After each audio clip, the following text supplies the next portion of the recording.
안녕하십니까, 이리온 리서치입니다.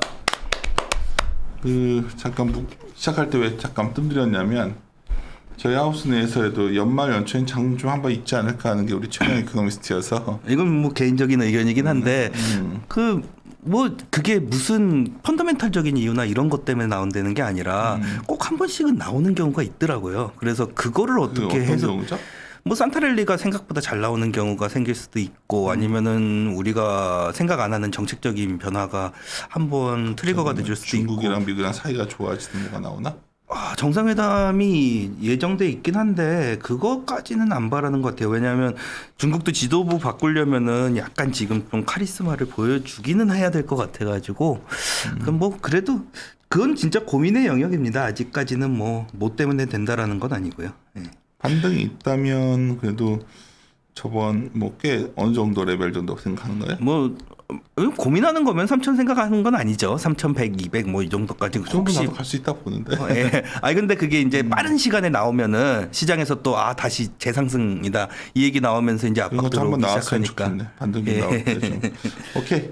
우리 연간 그 경제 전망 해놓으신 건데 뭐 쭉 한번 들어볼게요. 예. 뭐 제목은 비욘드 팬데믹이라고 했는데 이게 약간 그거예요. 그 비욘드 디프레션이라고 엘빈 토플러 책이 있었는데 그 책의 오마주 같은 성격이라고 보시면 될 것 같아요. 이거는 불황을 넘어서라는 책이었는데 우리나라 제목으로는 엘빈 토플러 책은 75년에 원래 써졌던 책이고 그게 이제 2009년 금융위기 때 그때도 잘 들어맞는다 그래서 한국에 처음에 소개가 됐었습니다. 근데 뭐 이런 내용이에요. 그러니까 불황을 넘어가지고 새로운 걸로 들어가는 구간에서 과거의 경제 모델이나 펀더멘탈 모델을 가지고서는 미래를 예상했을 때 안 들어맞을 경우가 꽤 많을 거다라는 얘기고 그다음에 시장에서 생각하지 못하는 복합적인 부정적인 요인들이 작용을 할 수 있다라는 얘기들이거든요. 그래가지고 제가 이 밑에 부제로 처음 경험하는 서비스 회복 경제라고 써놨는데 요번에 아마도 연간 전망 저도 연간 전망 환율 다시 보니까 좀 틀렸더라고요. 연간 전망 작년 연간 전망도 그렇고 거기다가 이제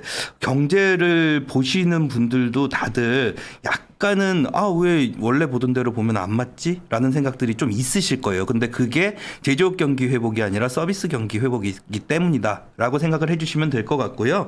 5페이지 보시는 것처럼 경제 나쁘다고 보지는 않아요. 저도 뭐 컨센서스하고 IMF나 이런 데 데이터지만 저도 뭐 유사하게 보고 있는 상황이고요. 원래 굉장히 올해 좋았을 거다라고 생각했던 게 연말에 조금은 둔화되는 그림인데 내년 그림으로 봤을 때는 뭐 좋지도 나쁘지도 않은 그냥 경제 자체는 YOY로는 조금 높은 수준에서 옆으로 횡보하는 수준 정도로 판단을 내리고 있는 거고요. 6페이지 봐주시면은 오른쪽 걸 보시면 될 것 같아요. 6페이지에 그러면은 위기 이후에 미국 GDP 업데이트 해보면은 다른 위기 구간하고는 비교도 안 되게 지금 회복이 빠르다라고 보시면 될 것 같습니다. 그래서 이거를 보셨기 때문에 올해 이제 1, 2분기에 경기 성장에 대한 기대감이 굉장히 높았다라고 봐주시면 될 것 같고요. 근데 경기 성장 회복이라는 게 빨리 나왔다 그래가지고 그 이후에 그림이 빨리 나오는 건 아니거든요. 그래서 지금 레벨 자체는 그래도 꽤 많이 회복된 그림이지만 미래를 이 속도를 가지고 해석을 하시기에는 조금 무리가 있을 거다라는 말씀 드리는 거고요. 7페이지 왼쪽 밑에 차트 보시는 것처럼 장기로 보셨을 때는요. 23년부터 2030년까지 장기 그림으로 봤을 때 성장은 2010년에서 2019년 성장률보다 오히려 떨어지는 걸로 예상이 되고 있습니다. 이 얘기가 뭐냐 하면은 가끔 이런 얘기를 들어요. 뭐 그린 녹색 성장이나 뭐 아니면은 뭐 2차 전지, 그다음 메타버스, NFT 이런 게 들어가기 때문에 성장률이라는 게 다시 한번 재고돼 가지고 미래는 더 성장성을 만들어낼 수 있다라는 얘기를 듣는데 대부분의 이제 공인 기관들에서는 성장률 자체가 더 높아질 만한 건리는 아니다라는 판단을 내리고 있다라고 보시면 될 것 같고요. 저도 동일하게 이렇게 생각을 하시면 될 것 같아요. 이 전기차가 나왔어요. 전기차가 나온 게 전기차를 만드는 산업에는 좋은 이슈인 건 맞는데 그 전기차가 과연 생산성을 향상시킬 거냐라는 질문인 거죠. 생산성을 향상시키지 못한다면은 성장 자체는 전체 경제로 봤을 때는 더 세게 올라간다라고 얘기하면 안 된다라는 입장인 거고요. 오히려 저는 녹색 경제나 이런 거는 경제에는 비용을 가중시키는 요인이다라는 말씀은 항상 드리고 있습니다. 8페이지에서 보시는 것처럼 경제 서프라이즈 인덱스로 보시면은 시장에서 예상하는 것보다 경제 지표는 계속해서 예상치보다 낮은 수준으로 지금 발표가 계속되고 있다라고 보시면 될 것 같고요. 다음 페이지에 보시는 9페이지에서 보시는 인플레이션 서프라이즈 인덱스로 보시면은 시장에서 예상하는 것보다 계속해서 CPI는 높은 수치로 나오고 있다라고 보시면 될 것 같아요. 요번에 그 미국 CPI 나온 다음에 뭐 예상보다 좀 높은 것 같은데 정도로 해석을 하시는 경우도 있지만 6.2%라고 그러면요. 사실 지금 대부분 연간 전망을 하고 있는데 저도 CPI 연간 전망을 하면서 이 정도 수치로 높게 나오면은 CPI 연간 전망한 게 잘못될 수도 있겠다라고 할 정도로 좀 과하게 나온 거라고 보시면 될 것 같습니다. 그래서 그 다음 날 이제 증시나 뭐 아니면은 투자 환경 자체가 조금 흔들렸던 게 너무 추정을 내리기에 또 높은 수치로 발표가 됐었기 때문이다라고 봐주시면 될 것 같고요. 조금 넘어가서 13페이지를 좀 말씀을 드릴게요.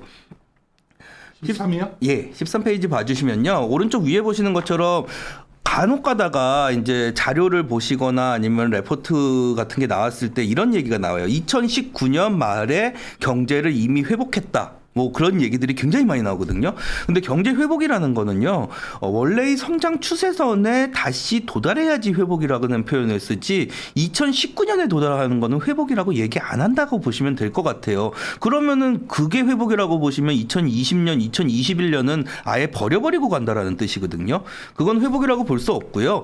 요즘에 왜 미국하고 한국하고 왜 주가 지수나 이런 게 차이가 나느냐? 저는 경제에서 설명드릴 수 있는 건 이 밑에 있는 두 차트라고 말씀을 드리고 있습니다. 왼쪽 차트 보시는 것처럼 미국 GDP는 2000년부터 시작했을 때 추세선을 넘어가지고 회복이 됐어요.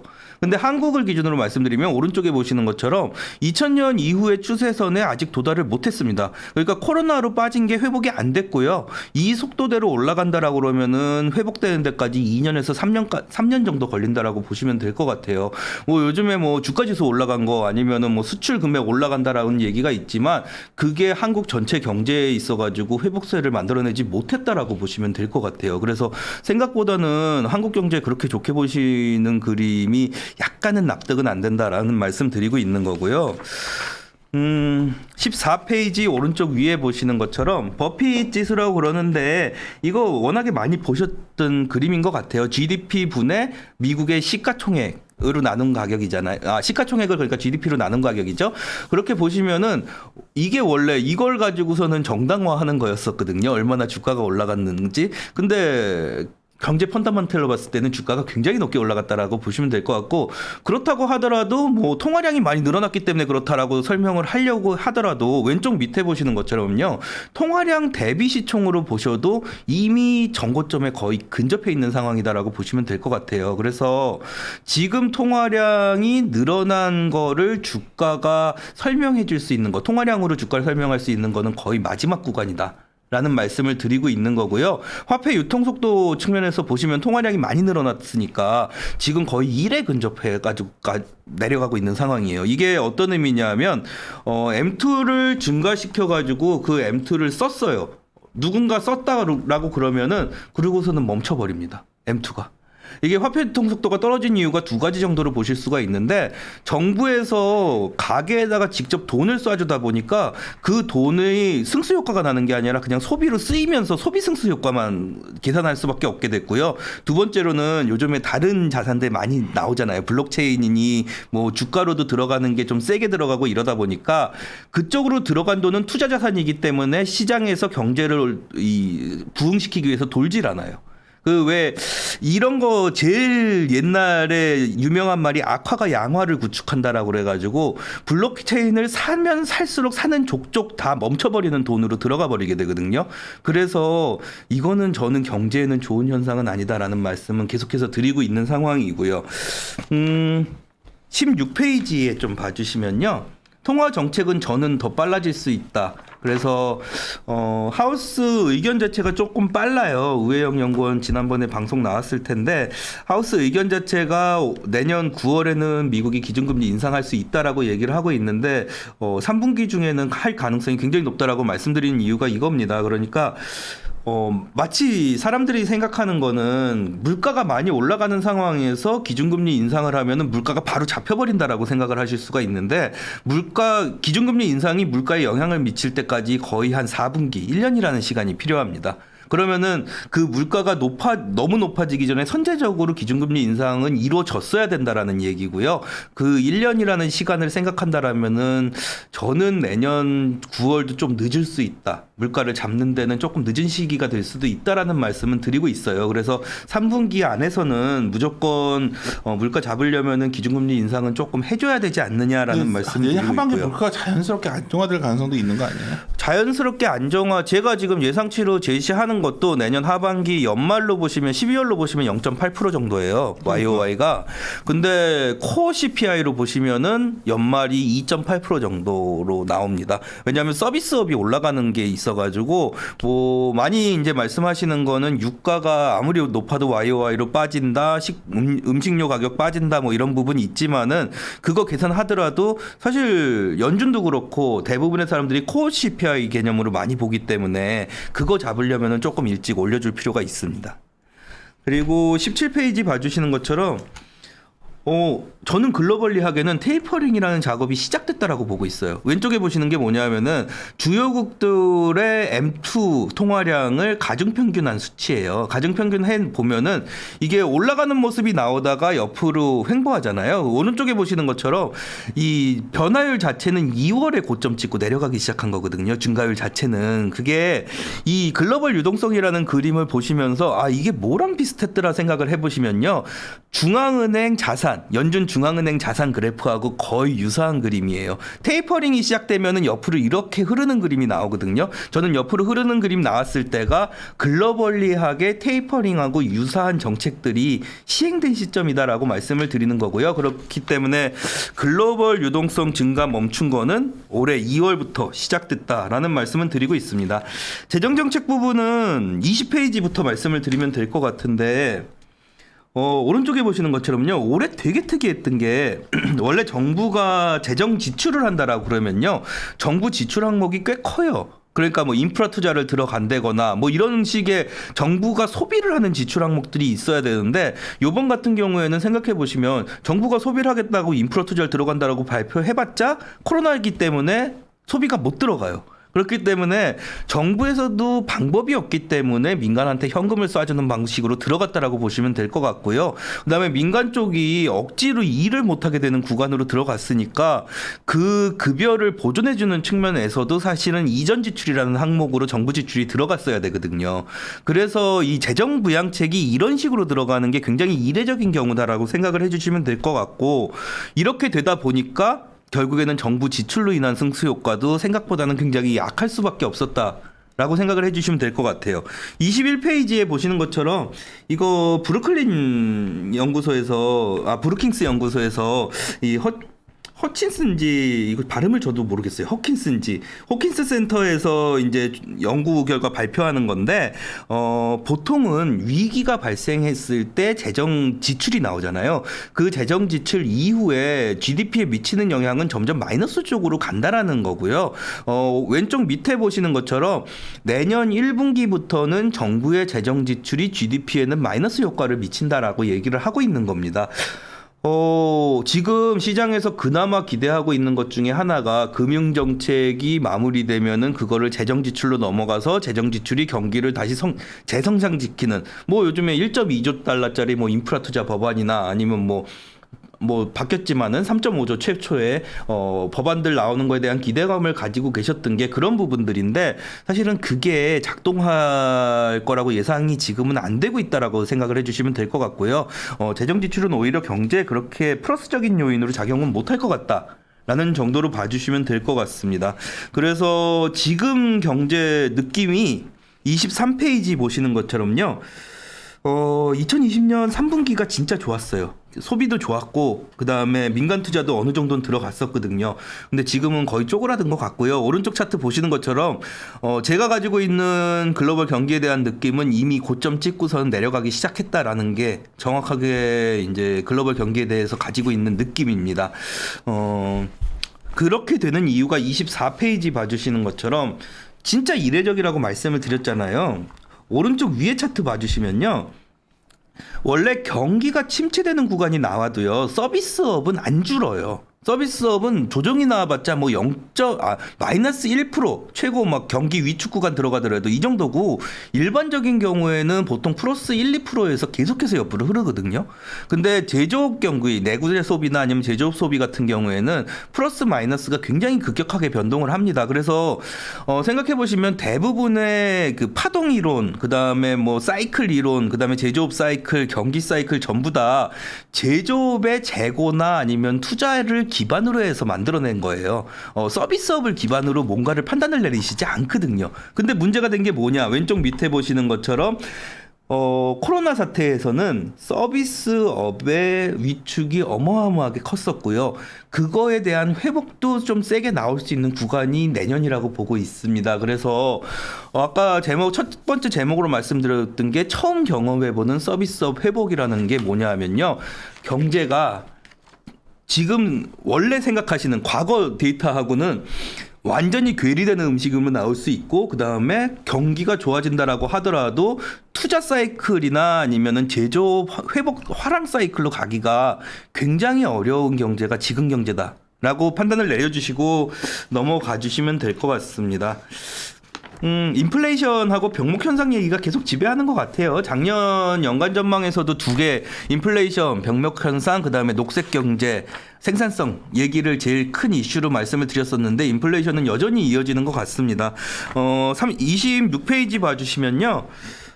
내년 미국을 기준으로 보통 예상을 했는데 내년 CPI 연말까지는 계속해서 내려갈 걸로 예상을 하고 있습니다. 그 이유는 왼쪽 밑에 보시는 것처럼 상품 가격은 이제 2분기부터는 떨어질 거다라고 보고 있고요. 오른쪽에 보시는 것처럼 음식료하고 에너지 한 2분기까지는 버틸 것 같은데 2분기 지나고 나면은 YOY를 못 버틸 것 같아요. 그래서 떨어질 거다라고 예상을 하고 있고요. 다만 코어 CPI가 이런 식으로 올라간다라고 예상을 하는 건 서비스업이 이제는 회복할 때가 됐거든요. 서비스업 회복하는 거 올라가면서 얘네들이 서비스업이 거의 한 58% 정도 차지해요. CPI에서. 그래서 이것들이 이제 들어가면서 코어 CPI 자체는 버틸 가능성이 높다. 그렇기 때문에 우리가 이제 정책이나 이런 것 때문에 보는 CPI는 코어 CPI이기 때문에 이걸로 보시고선 정책 예상하셔야 된다라는 말씀 드리는 거고요.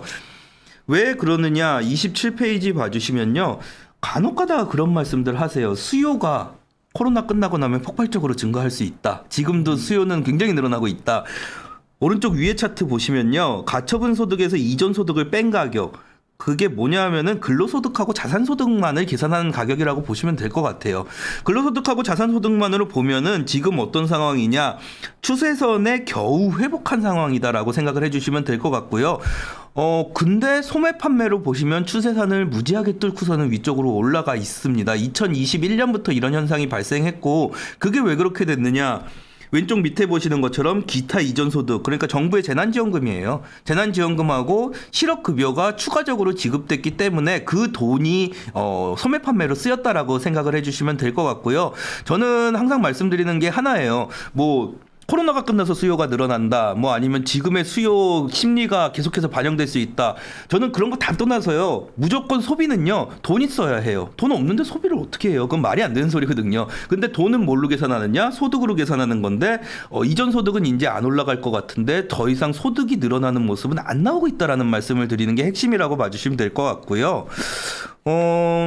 28페이지 보시는 것처럼 그러면은 그나마 이제 긍정적으로 보시려는 분들이 만드시는 논리가 임금이 굉장히 빨리 인상될 거다예요. 보통 임금 인상은 아틀란타 연준에서 발표하는 이 웨이지 그로스 트래커라는 거를 보시면서 판단을 내리세요. 이게 굉장히 한 방에 올라가 버리니까 와 봐라 임금 올라간다. 오른쪽 위에 보시는 것처럼요. 뭐가 나아질 거냐라고 예상했을 때 내년은 레저 여가, 소매업, 기타 서비스 맨 밑에 있는 애들입니다. 임금 제일 낮은 애들이 올라간다라고 생각을 해주시면 될 것 같고요. 평균 임금 인상률이에요. 평균 임금 인상률이 코로나가 터지고 왜 올라갔느냐. 이 밑에 있는 세 업종이 잘려서 그렇습니다. 이 사람들은 일 못했잖아요. 그러니까는 전체를 구성하는 임금에서 고임금 업종 구성이 높아졌고요. 자동적으로 평균 임금이 올라가 버렸어요. 근데 얘네들이 계속해서 더 취직이 된다라고 그러는 거는 임금 인상에 저임금 애들이 점점 비중이 올라간다라는 얘기고요. 평균 임금은 내려갈 수밖에 없습니다. 그걸로 하나 생각해 주셔야 될 것 같고, 두 번째로는 29페이지 오른쪽 위에 보시는 것처럼요. 산업별 임금 인상률로 봤을 때 요즘에 레저 여가하고 소매업이 좀 많이 올라와요. 교육 헬스도 그렇고. 그러니까는 사람들이 얘기하는 게 얘들 임금 드디어 올라가기 시작한다. 구인이 모자라가 구직하는 인구가 모자라서. 왼쪽 밑에 보시면요. 그거를 제일 많이 차지하는 게 음식점에서 일하시는 사람들이거든요. 팁을 못 받다가 팁을 임금만큼 받기 시작했어요. 시간당 임금만큼 시간당 팁 상승률이 올라오기 시작했거든요. 미국은 팁이 공식적으로 임금으로 기록이 됩니다. 그래서 올라가는 거에 한 반 정도는 음식점은 까야 된다라는 말씀을 드리는 거고요. 이 현상 마무리되고 나면은 생각보다 임금 인상률이 음식점이나 이런 데서 그렇게 높진 않을 거다라는 말씀 드리고 있는 거예요. 거기에 더해가지고 구인구직 비율로 보시면은 30페이지 왼쪽 위인데, 구인구직 비율이 높아졌으니까 이거를 고용하려면은 임금을 올려가지고 사람들을 데려와야 된다라고 말씀하시잖아요. 저 우리나라에서 중소기업, 대기업은 이 구인 비중 떨어지기 시작한 지 좀 됐어요. 중소기업이 취직이 안 되는 건데, 특히 소기업이. 우리나라 중소기업 구직난이 벌써 저는 한 10년 전부터 나온 것 같거든요. 구인난 얘기가. 그 다음에 3D 업종, 그 다음에 공장에서 사람들 일 안 하려고 그런다. 조선조 아주머니들이 식당에서 일하시고 외노자들 공장에서 일하고 이렇게 된 지 10년 넘었잖아요. 미국도 동일하다라고 보시면 될 것 같아요. 왼쪽 밑에 보시는 것처럼 요 임금 구인이 안 되는 이유 중에 핵심적인 부분 중에 하나는요. 트럼프 정책 때문에 이민자가 급감했어요. 미국 내에서. 이민자가 급감하니까 일할 수 있는 외국인이 못 들어왔습니다. 그래서 바이든 정책이 영향을 받아서 2022년부터 외국인 이민이 많아져야지 결론적으로는 구인자를 임금이 낮은 저임금 업종에서 구인자를 채울 수 있다라는 거고요. 그걸 뭘 보여주는 거냐면 오른쪽 밑에 보시면 이 H2A 농장 노동자가 뭐냐 하면 무비자로 입국했는데 임시적으로 일할 수 있게 비자를 발급받는 게 H2A예요. 근데 이 사람들 시간당 임금 얼마 받느냐? 13.7달러 받습니다. 보통 모든 노동자들의 평균 임금이 28.8달러 받아요. 얼마나 저임금인지 이거를 임금을 올려준다고 이 사람들이 끌어올 수 있느냐? 그냥 일반 근로자는 못 끌어옵니다. 그래서 외노자를 쓸 수밖에 없는 건데 외노자가 없어요. 그래서 문제가 된다라고 말씀을 드리는 거라서 이것 때문에 임금 올라간다라는 거는 한계가 있을 수밖에 없다라고 말씀드리는 거고요. 이거 다 떠나가지고 하나만 말씀드릴게요. 임금은 이제 오케이. 예, 31페이지 됐어. 왼쪽 밑에 넘어가시면요.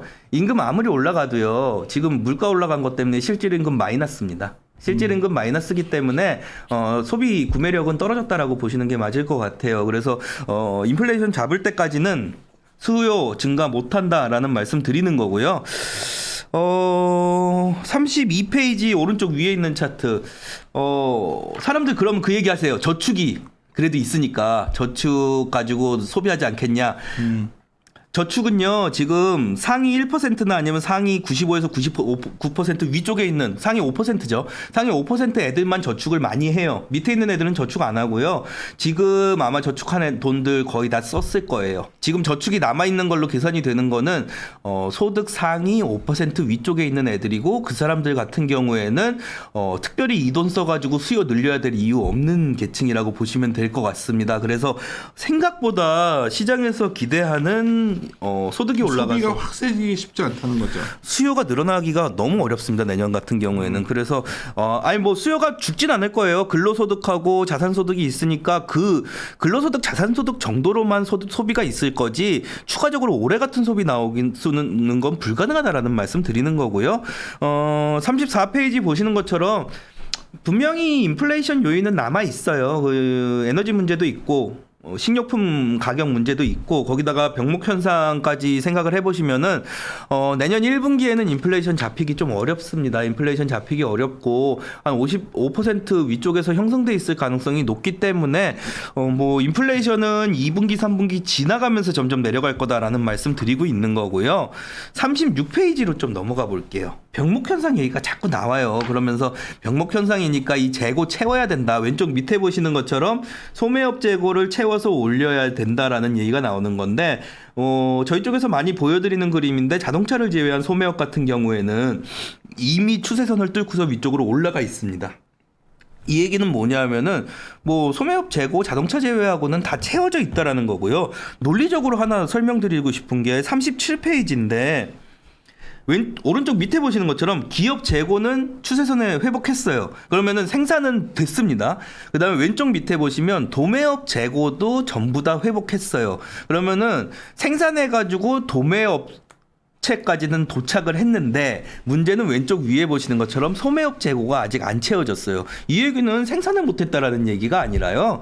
도매업체에서 소매업체로 아직까지 물건이 제대로 못 가고 있다라는 거고요. 그거는 운송에 문제가 있기 때문이지 생산에 문제가 있기 때문은 아니다라는 말씀을 드리는 거예요.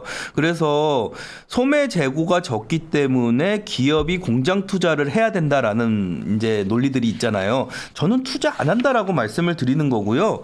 38페이지 봐주시는 것처럼 38페이지 왼쪽 위에 있는 차트인데 설비 가동률을 투자를 할 것 같으면 투자하기 전에 설비 가동률을 더 올려야 돼요. 일반적으로 투자가 꽉 차 풀캐파라고 얘기하는 설비 가동률은 82에서 85% 정도거든요. 근데 지금 76에서 오히려 떨어지기 시작했습니다. 이게 설비 가동률을 안 올린다라는 얘기는 공장에서 굳이 더 이상 생산 빠르게 올려야 되는 이유 없다라는 거나 마찬가지 얘기고요. 거기에 더해 가지고 지금 39페이지인데 자꾸만 이제 기업이 투자할 거다, 민간 기업이 투자할 거다라고 말씀하시는데 왼쪽 밑에서 보시는 것처럼 은행은 투자해 줄 생각이 굉장히 강해요.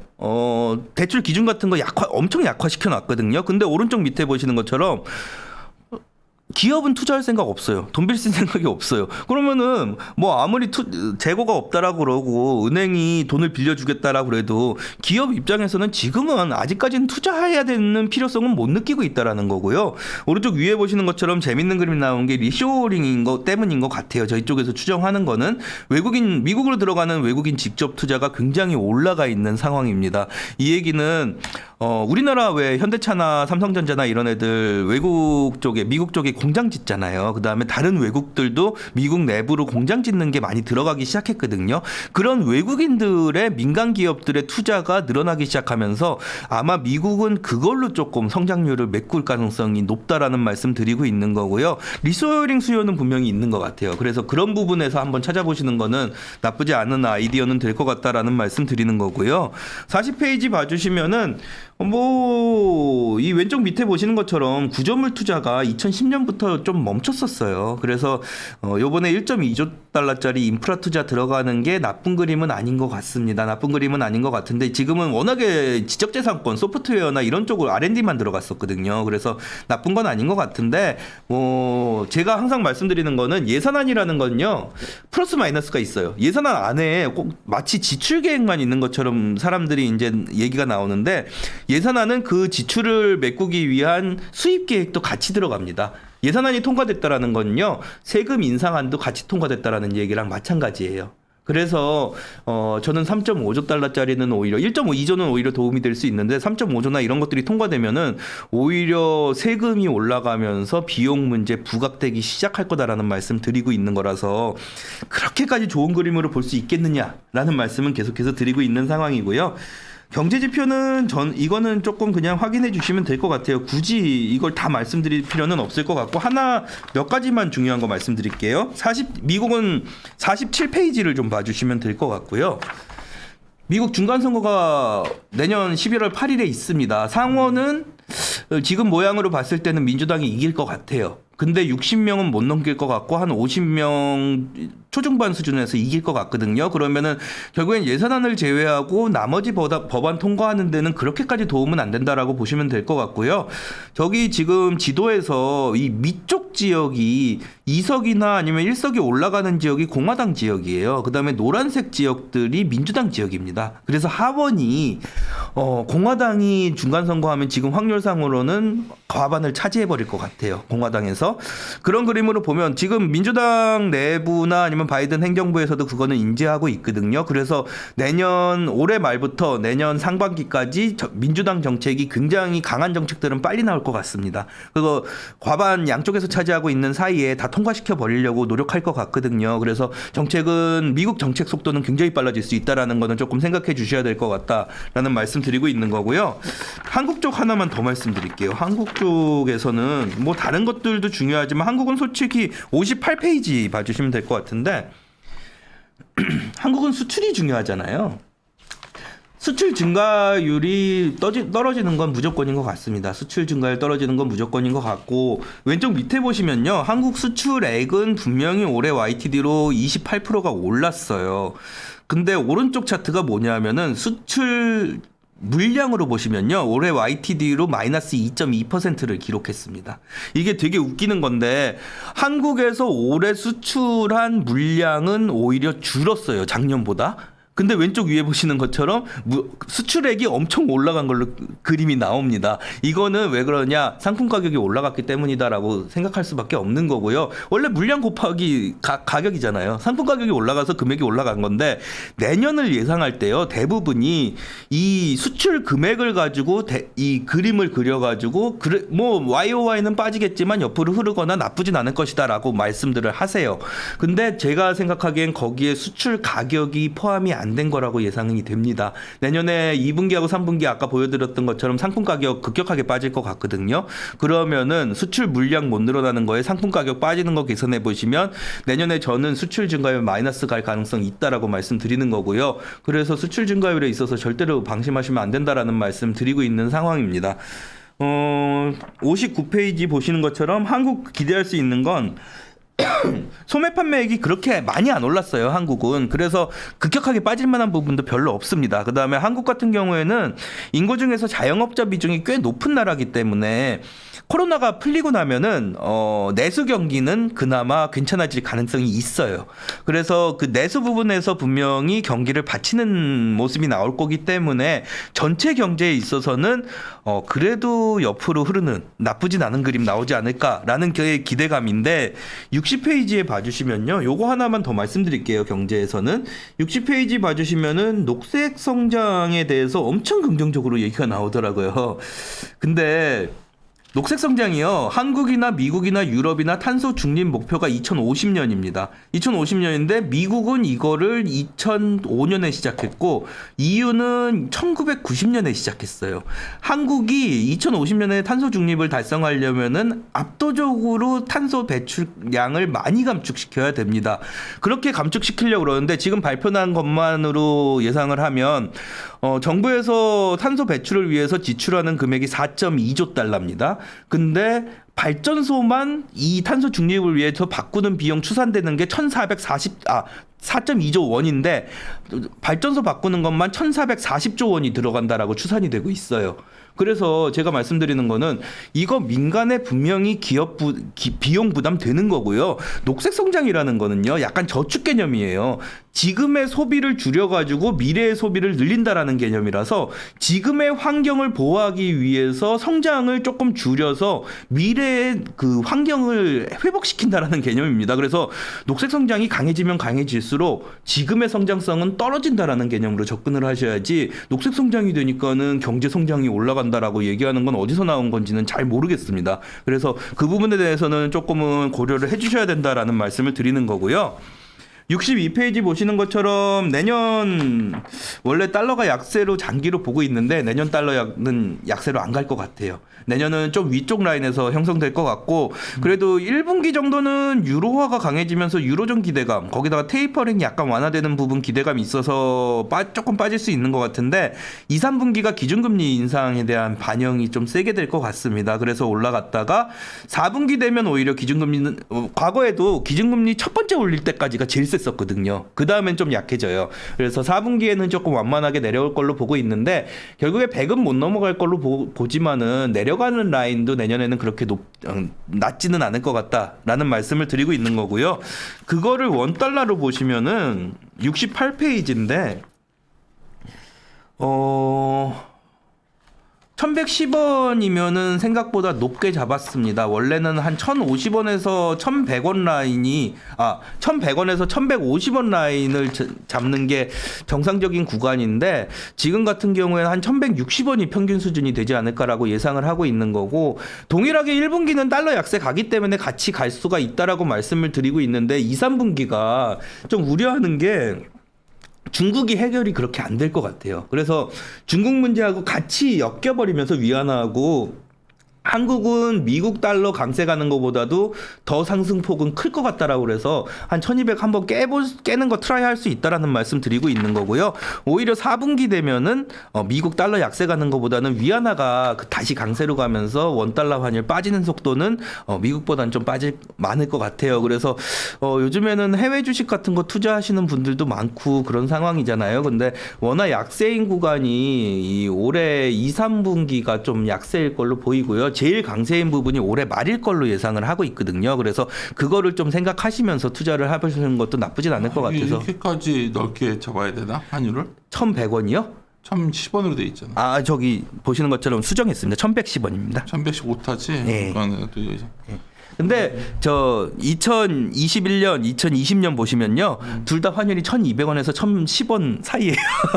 변동성이. 환율이 원달러 환율이 생각보다 변동성이 되게 세 가지고서는 외국 투자할 때 조금 힘드신 게 있어요. 나 오늘 너무 편해서 미안해요. 막 아닙니다. 없었는데. 모르겠어. 오늘 여러 가지로 오늘 막 정신이 없던 날이어서 그런데 내년 솔직히 상반기까지는 좀 불안하고 그때 가서 다시 하반기 고민해야 되지 않아요? 저는 4분기 좀 기대 가시고서는 오히려 1분기에 좀 반등 나오면은 거기서 이제 좀 대비하셨다가 2, 3분기 대비하셨다가 4분기에 오히려 다시 기회 보시는 게 좋죠. 최강 이코노미스트가 생각이 약간 전략 신중호티라는 생각이 다르네. 1분기까지 좀 고생하다가 이걸 많이 생각하고 있는데. 1분기가 그래도 그나마 달러 약세가 제일 세게 나올 구간이라고 예상을 하고 있어가지고. 달러가 약세로 간다고 1분기에? 예. 4분기가 좀 지금이 좀 세긴 한데 지금 올라가는 그림 한 96 정도까지 가고 나면 내년 1분기에는 조금은 약해질 것 같습니다. 95도 넘어갔었죠. 예. 네. 올해 하반기 상단 어차피 봤던 게 96까지는 갈 거다라고 말씀을 드렸었거든요. 그래서 그 라인 걸치고 나면은 사실은 이제는 테이퍼링 이제 시작했구나라면서 유로화나 엔화까지도 좀 안전자산 쪽으로 자산이 퍼질 가능성이 높거든요. 그렇게 되면은 좀 약해질 수 있습니다. 야, 이게 좀 약간 우혜영 연구원, 지금 내가 고민이 우혜영 연구원이랑 최강의 이코노미스트 약간 물가에 대한 생각이 약간씩 차이가 있죠 지금. 우혜영 연구원은 물가가 더 높다라고 얘기를 하죠. 최진영도 그렇고. 근데 그거는 코어를 생각해서 그럴 가능성이 있고요. 그다음에 최진영 연구원은 에너지 가격을 보잖아요. 식품 가격하고. 그다음에 우혜영 연구원 같은 경우에는 코어를 보는데 저 같은 경우에는 에너지 가격은 분명히 빠져요. 그러니까 1, 2분기는 분명히 세지만은 3분기가 빠지지만은 1, 2분기는 상품 가격이 빠지는 거 반영하셔야 돼요. CPI는. 그래서 그렇습니다. 나도 그건 감안하면 이제 오히려 내년에 미국이 금리를 올려봤자 해서 한 내후년까지 한 2번 정도밖에 못 올렸을 때가 제일 문제 아니야? 두 번. 저는 내년에 오히려 이거는 뭐 개인적인 의견이지만 7월에도 가능하다라고 말씀은 굉장히 빠르죠. 우영형 9월 정도 보는 네, 거. 9월 보고 있고요. 뭐 어쨌든 3분기 내에 한 번 올리고 4분기에 한두 번 더 올리고. 근데 미국은 기준금리를 올릴 때요. 보통 이렇게 한 번 올려가지고 시동 걸고 나면은 속도는 시장이 생각하는 것보다 더 빨리 나오긴 합니다. 이게 무슨 모든 걸 결정하는 건 아니지만 이게 불확실한 부분이 되게 많은 것 같아서 요즘 저도 약간 헷갈리는 부분이 많은 것 같아요. 내년이 경제나 펀더멘탈이나 아니면 채권이나 이런 쪽으로 판단을 내리시려고 그러시면요. 저는 아마 경제 전망 썼던 것 중에 올해가 제일 힘들었던 해 중에 하나인 것 같아요. 왜냐하면은 이거 어떻게 써도 틀릴 가능성이 높은 것 같은데 이 생각했거든요. 내년 경제로 보시기는 진짜 힘든 구간 될 것 같습니다. 경제로 보면 그러다 보니까 액티브 장세 같아요. 그냥 취급받고 막 종목 찾으셔야 돼요. 종목 갖고 막 이런 장인데 뭐 그거는 각자 이제 종목 갖고 하는 얘기고. 근데 보통 이런 장이 막 종목 얘기가 이제 빠르게 진행이 돼 버리면 예. 또 순식간에 시장 전체가 좀 고민스러워지는 시점도 왔던 사례가 확률은 낮지만 있어서 계속 그 고민을 하는 건데. 신중호 연구원 뭐 연간 전망 어떻게 될지 모르겠지만 지금 의견 자체는 레벨 다운된 박스권으로 보고 있는 거니까요. 그 레벨 다운된 박스권으로 얘기해서 오늘 뭐 풀어가가지고 그 얘기했다가. 근데 정다운 연구원도 지금 퀀트 이제 계속해가지고 하고 있는데 그 얘기를 하더라고요. 그러니까 섹터로 접근하면은 도대체 답이 안 나온다고. 어느 섹터가 좋다라고 말할 수 있는 답이 안 나와가지고 정다운 연구원도 종목으로 갈 수밖에 없는 것 같다라는 얘기는 하더라고요. 알았어요. 하여튼 요새 이제 이걸 전화한 건 공식 뷰는 다음 주에 나가는데 저희들은 박스권 레벨 다운을 하우스피해요. 근데 이제 그 도출하는 과정에서 이번처럼 서로 막 이견이 많아가지고 좀 약간 난항을 겪었는데 그만큼 서로 잘 모르겠어요. 저는 그러니까. 근데 뭐 동일하게 이렇게 뷰가 갈려도 동일하게 얘기하는 거는 그건 있습니다. 내년에 기준금리 인상은 좀 빠르게 나올 수 있고 그 다음에 위쪽 상단 여는 거는 조금 자제해야 될 것 왜냐면 같다. 생각보다 수요가 강하지 않다는 거는 우리가 수요가 강하지 않다가 그게 현상이어서. 동일합니다. 예. 그래서 이제 우리가 결론 연결시킨 게 그러니까 동공만 이슈가 해결된다 그래서 수요가 확 강해지지 않는다면 그건 기업이 확 늘 수는 없다. 예. 뭐 이런 정도의 잠정적 결론을 갖고 지금 준비하고 있는 건데 봅시다. 오늘 왜 이렇게 아까 미안해요 하고 있는데 마무리 짓도록 합시다. 오늘 예. 함께 고민하시죠.